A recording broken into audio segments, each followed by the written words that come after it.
want to guess everybody's Morpho card. Oh, that's not Clear those glasses. Okay, well, obviously, Dusty, yours is Party Pooper. But no, seriously, let me guess, bro. Yours is... Your potential is man, or generic man. I got Teacher Whistler. Yes, and in my opinion, the best teacher whistler in town. Boring. Getting a season 2 renewal just days after its premiere, The Big Door Prize is one of the surprise hits and feel-good shows of the spring. I'm joined by stars Chris O'Dowd and Josh Segarra. Thank you both. What up, Trevor? Thanks for having us. So what's The Big Door Prize about? The Big Door Prize tells the story of a small town in anywhere America where everything is going fine, Trevor, and then one day this magical machine arrives basically in a local grocery store, and you can step inside this machine. It's kind of the size of one of those racing car games, but it's got a screen and it takes your fingerprints and your social security number. You feed it a couple of bucks and it feeds you a card that tells you what your true life potential is. And then this town gets upended, even the relationships and marriages and the dynamics change because of the information given in this card, and that's where we find people at the start of the show. And I can't help but compare the show to another lighthearted Apple TV Plus series, Ted Lasso. Were you aware of these similarities while filming?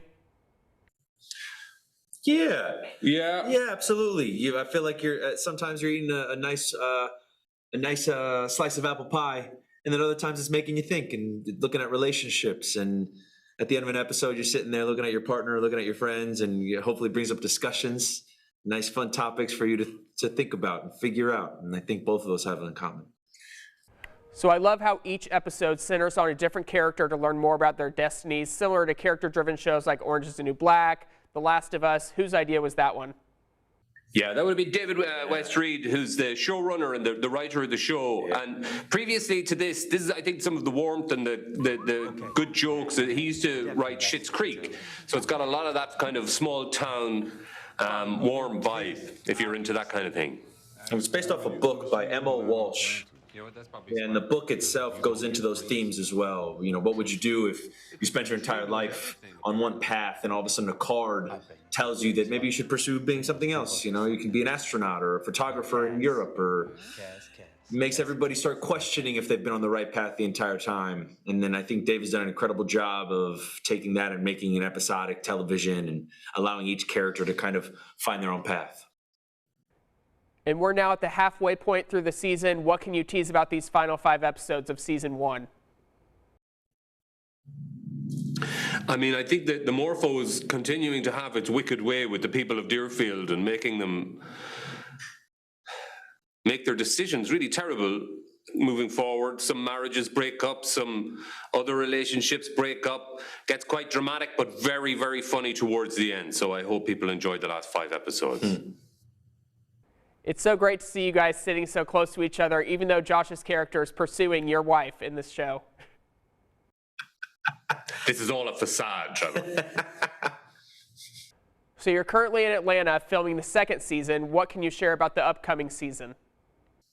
I think one of the fun parts is that you're going to see a lot of familiar faces. You'll get to know each character even more. You'll go deeper into their story. And yeah, some new characters will pop into town. And maybe you'll figure out where certain characters came from, where they're headed. You're seeing everybody at a cross-section in their life. And that's one of my favorite things about the show is that how do people deal with that? And all of a sudden this little card pops up and tells them to start questioning it themselves. And Josh, I'm sure you've seen the viral posts of your role in Scream 6. Are you on board for a Scream 7 if and when it's announced? I hope so. They got to call me to let me know when. I'll be there. I've got ladders just waiting to help people from their apartment buildings. This is the exact kind of show about hopes and dreams that people need right now. Thanks a lot, Chris and Josh. Be sure to watch new episodes of The Big Door Prize every Wednesday on Apple TV+. Thanks a lot. I appreciate Trevor. it. Good morning. Hello. Nice school there, birthday boy.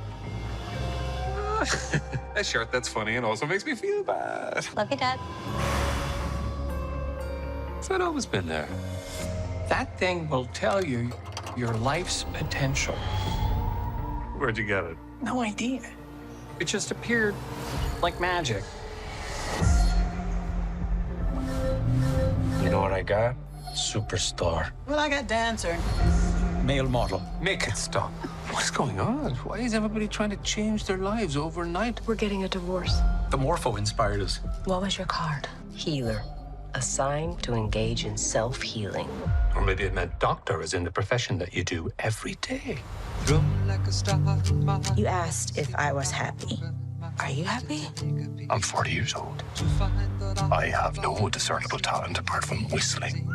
And I've only ever been in one relationship. I don't know if I'm happy. Never had to think about it, which was nice, actually. It's not like I really believe there's a magical machine that can tell people what they're capable of. But literally everyone is trying it. So they got together a week ago and now they're married. That's fun. Maybe everything is not quite as it seems. That is deep. I think I have everything I ever wanted. Maybe you didn't want enough. This machine, magic or not, is reminding people our lives have more than one possible path. We have been asking where the Morpho came from. What's inside it? What we should be asking is what's inside of us. You're going to decide your own life potential.